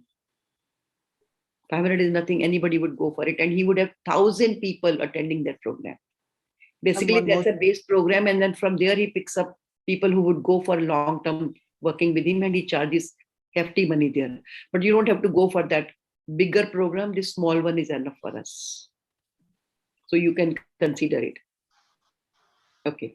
So going ahead, we are just left with 10 minutes. I should quickly rush through it now. So I think some idea you have now how to pitch your program. How much should you be charging? I think I've told you, start with as much as they pay. It's okay. Ek bari skill aa gaya haath mein, then you can ask whatever you want. Whatever you want.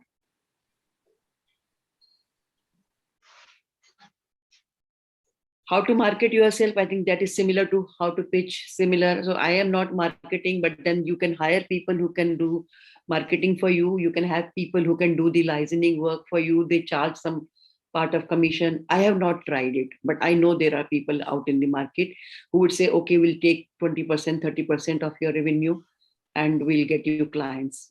You can try. That's not a bad idea. I am not good at marketing. That's my weakness. But do you know of any such people or such organizations or some companies like this, wherein if you could share it with all of us? They promise you promoting. Getting business, I have not tried. Okay. But no, they say that we can look after your social media and we can. Yeah, that is social media marketing, ma'am. That's like actually what my daughter does. So yeah, okay. So, but I have not honestly tried because I never thought of working at that kind of a level where I would be engaging that with these kind of people, So as it is, jitna kaam aa raha hai, utna hi samajh jaye bahut hai. So yeah. Now I am hoping that now we'll have a bigger team, so maybe we can think of having some collaborative effort. Let's hope that we are able to do it. Okay, I think one question you may be having, how to write a training proposal. So training proposal can be as simple as the one which I shared with you, all of you, and you all agreed to be with me. Just very clearly in very simple terms, write what is the program, what is the training objective, who is the clientele that will fit, who would be benefited, what is going to be the pedagogy, time, duration, and the charges. What all you can kind of assure them, that can be written. But I think writing training proposal is something we should all work at. So usually when people ask me, okay, we want something like this, so can you send us a proposal? I normally write one paragraph and I send them, and those who want, they just agree with whatever I mentioned to them. So similarly, I think you can write your training proposal. Then writing training report. This is a lot of time people will ask you, if they're especially getting into long-term association with you. So they'll ask you for write training report. So again, write the training report in an honest manner, but in a short form, I would say, and write your training objectives very clearly. The idea of this program was to, empower people with this knowledge or skill or whatever it was. These many people attended. This was the level of participation, how engaging it was. You can give brief summary of what you did, what areas you covered, what was mainly discussed, what was the point given by the audience, and what was the takeaway. You can give in the training report. Again, it doesn't have to be like 4 or 5 pages, just a page or a half. That should also be. Yeah. Now, quickly, couple of slides. We have discussed a lot, but just what is the mantra of success? So I think one is, be creative with your training curriculum and pedagogy. Don't have any fixed training curriculum and fixed pedagogy. I think that's being redundant. You have to every time. Trust me, I'm taking program for MAMC every day in the morning. When I have to go for MAMC, I would sit and go through my slides, make some changes, think of something, then I would go for program. And I find it so helpful that I would have a new idea every time to handle a topic in a different way. So never assume I've talked about it 100 times, so I don't need to read it. Go through your slides, look at it, see how you can relate the slides with each other, see what you can add. So be creative with your curriculum and pedagogy. Never have a fixed pedagogy or a training curriculum. Then content has limited value, experience has a long-lasting impact. So make your program as experiential as possible. I mean, role plays is one thing that I have seen people just, loving it, liking it, enjoying it, because they get engaged, they are able to experience, they are able to see these things, So I think we are, Dr. Samira and me, we are learning role plays in a very extensive manner. And ACH is really training us in role play, and I'm trying to implement whatever I'm learning from there to my MAMC program. So one way it's learning for me. Second, I'm able to train my students in a better, effective manner. So it serves both the purpose. But make your program as experiential as possible. Then,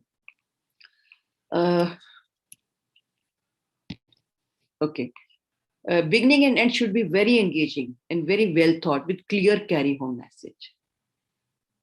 Well begun is half done. So make sure that your beginning of the program it should break the ice, it should engage them, it should interest them. And then, as I said, what is in it for me? If you can set it right in the beginning, if you can integrate it in the beginning, they'll take your program seriously. How are they going to be benefited if you can bring that up? They will be with you. Then ask thought-provoking questions rather than giving information. The best way to facilitate, of course, we are going to talk about facilitation in the next session, but I think one thing I have learned, when you ask thought-provoking questions, they get engaged, they become more participative. So always engage them by asking questions. Have the information ready, have the slide ready, but ask them to speak. They'll become more interested. Then always be ready with the studies and updated knowledge to support your opinion and statement. At times, somebody might challenge you. Somebody might say, I don't agree. There's no need to, fight over that. But then if you are able to show something, more interesting, more powerful, more meaningful, more, supported, it will be automatically accepted. Again, we'll talk about it in next session when we'll talk about the facilitation skill. But you should have a lot of studies and updated knowledge to support your opinion. And then when you are, planning your program, be realistic in how much can you cover and how much can you deliver. A lot of time we want to give a lot. Maybe quantity wise you have given a lot, but qualitatively it hasn't gone in.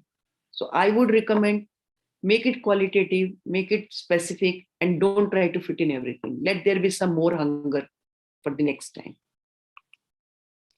Keep updating your knowledge and skills, keep attending program, add more topics to your kitty, learn about so many management topics, human behavior topics. They're very, very helpful because it is nothing but communication and interpersonal skills and managing people. So you should have all this in your kitty. Regularly reflect on your trainings because that will give you an idea where you stand. Never believe I'm the best or I'm doing my things in my best manner. There's always a scope to change or improve. So regularly reflect on your training. Even one feedback from one person can help you change your level of training. And read the feedback very, very carefully because feedback has to be taken seriously. If the people have given their feedback honestly, you will get a lot of input from the feedback also. Therefore, I normally write your takeaway or your remarks. Because if a lot of people say that this could be cut down, this could be added, or this topic should be, done in different way, you get an idea that I think I need to rework my work. Regularly time your sessions and reflect. Again, time, I think a lot of trainers I've seen, they go, off the track and they, they would go over the time. So we have to really, keep an eye on the, and then of course, everything is nothing but practice, practice, practice. I mean, I was reading somewhere, 10,000 hours of investment in anything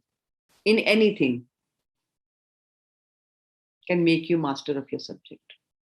Whether it is reading, writing, doing program, whatever it is. So, I mean, you have to think, sleep, love, eat, drink. Then you can say, I can.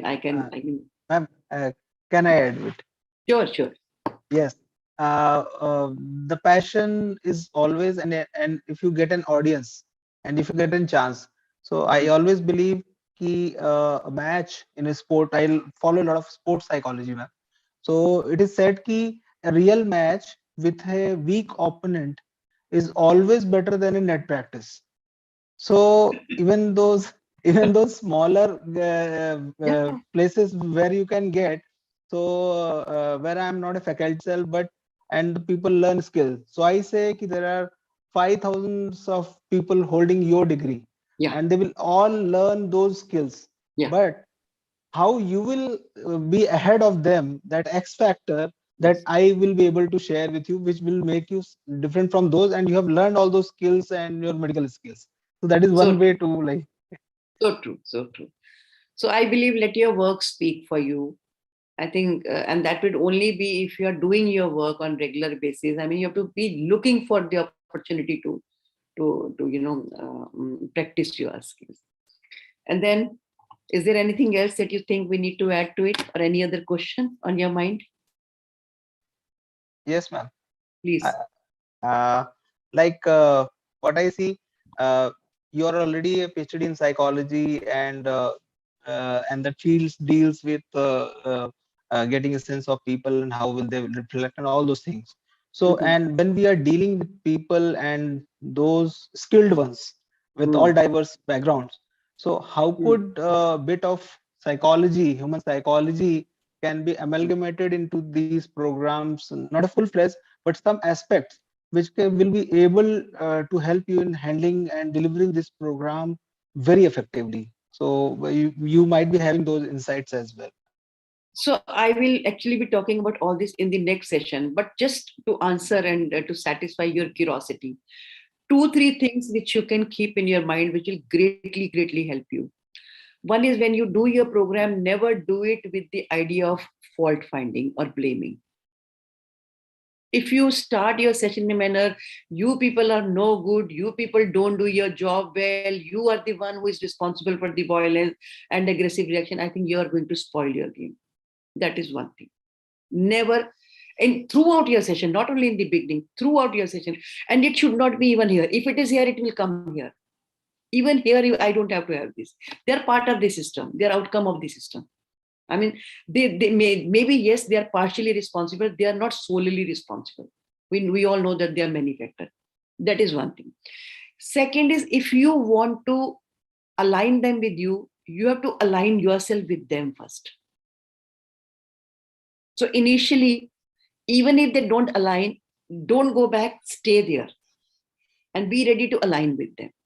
So they may say something that you think makes sense. And if you say, yes, I agree with you, I completely agree with you, but can this also be a reason for this? So if I want somebody to align with me, I have to role play how to align. So I align, and then I know they will align with me. And in the beginning of session, never start with any controversial opening, or degrading them, demeaning them, or talking ill about them.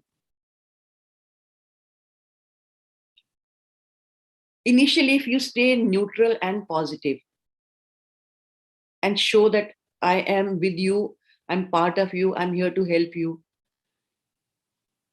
within no time, they will see a well-wisher in you. Everybody is looking for a mentor. Everybody is looking for somebody to guide. But then you have to play that role right. And if you say, I know more, you don't know, and you people are not, you are good for nothing, you really need to be taught, you should be sitting and attending the program. Because of you, this whole healthcare delivery system has gone, to the drains.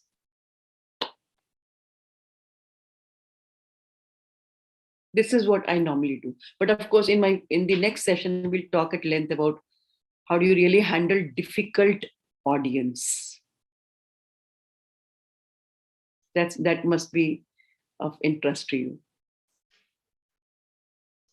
People who sit like this and who are evaluating you. Oh, what is she going to teach me? And then you see them getting engaged with you. Okay. So anything else that you want to ask or say, or any question or any point that we have missed? Whatever came to my mind, I have written. But in case if I miss something, because there's a possibility. Ma'am, it's my personal opinion. While preaching or training people, yes. How do I, just 1 second. Okay. Sorry, that was my daughter's phone. Yeah. Tell me, please. Ma'am, this is my personal observation. While entering in a field, ma'am, you can attend. You can attend. And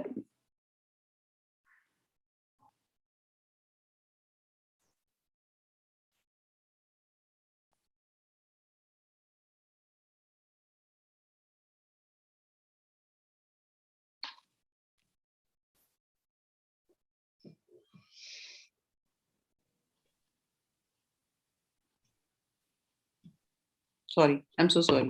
Haji. Yeah, yes, ma'am. So I feel actually, ma'am, ki whenever we think of such things and when we are going to training or dealing with humans and those intense situations as this thing.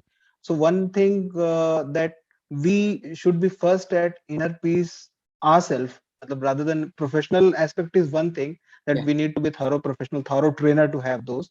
But another thing to have that internal peace at own self, then we'll be able to more to enter, because this is a very challenging field if you understand what actually they go through, and then we are able to design such kind of program. So and you looking at sometimes gives a great message that yes, you are having a calming influence on the audience, ma'am. Definitely, if you are peaceful yourself, you are carrying an energy with you.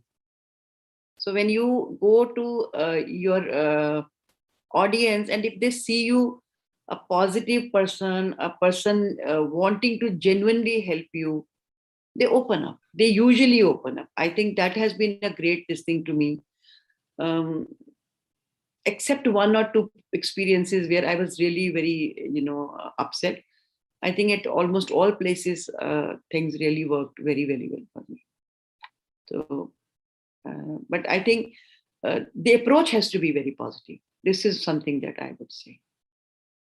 Genuinely very positive. Yes, ma'am. This why I have felt this and why I have said this in between. It might be of relevance to people while doing in this field.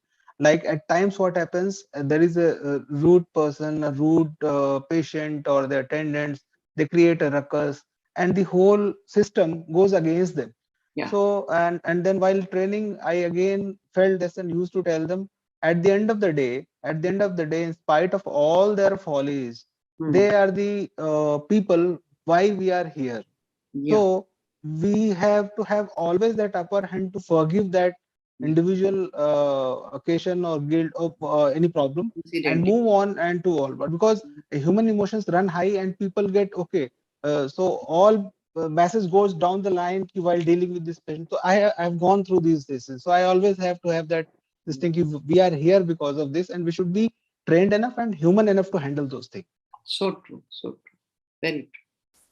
Any other point or feedback that you want to say, or anything that I've missed, if you want to add?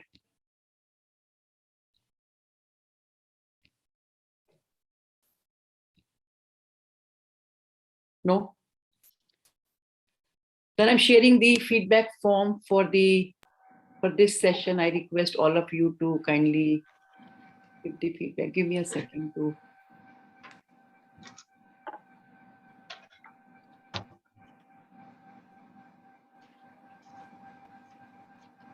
Mayuri, anything from your side you wish to ask or say? No. Did you find this session useful? Definitely. Isha, any feedback that you wish to give, verbal feedback? Of course, I will be giving you feedback form. Yes, ma'am, no doubt about it, the program. The only thing I would ask if you could give us some books to read, some Honestly, material. I tell you, if let that book come out, that book that I'm talking about, it's ready. It's absolutely ready, and it's in printing. Hopefully by Monday, that book will be ready. Get that book, and you'll get a lot of ideas for your programs also, because that book covers everything about communication. Everything about communication. Plus, we are going to cover a lot of topics in the next sessions, and you all are going to work on your facilitation skills. After next session, the assignment is that one by one, each one of you will be showcasing your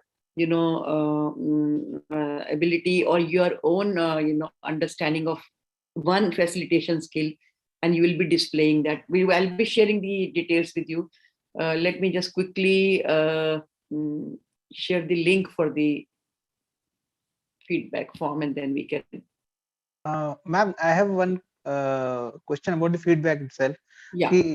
If that feedback can be shared in WhatsApp or this thing, because the time constraint to answer that feedback. So I want to answer that feedback also in a giving that time. So rather than to rush up. That. Absolutely, accepted, agreed, and give me 1 second to.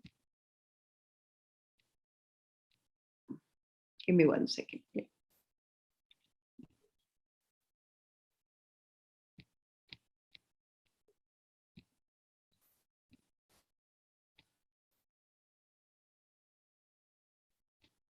Give me 1 second. I don't know why I'm not able to. Yeah.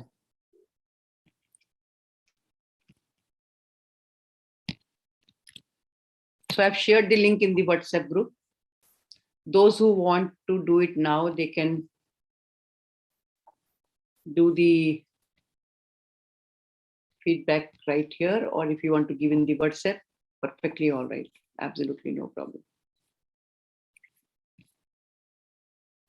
I've shared at both the places.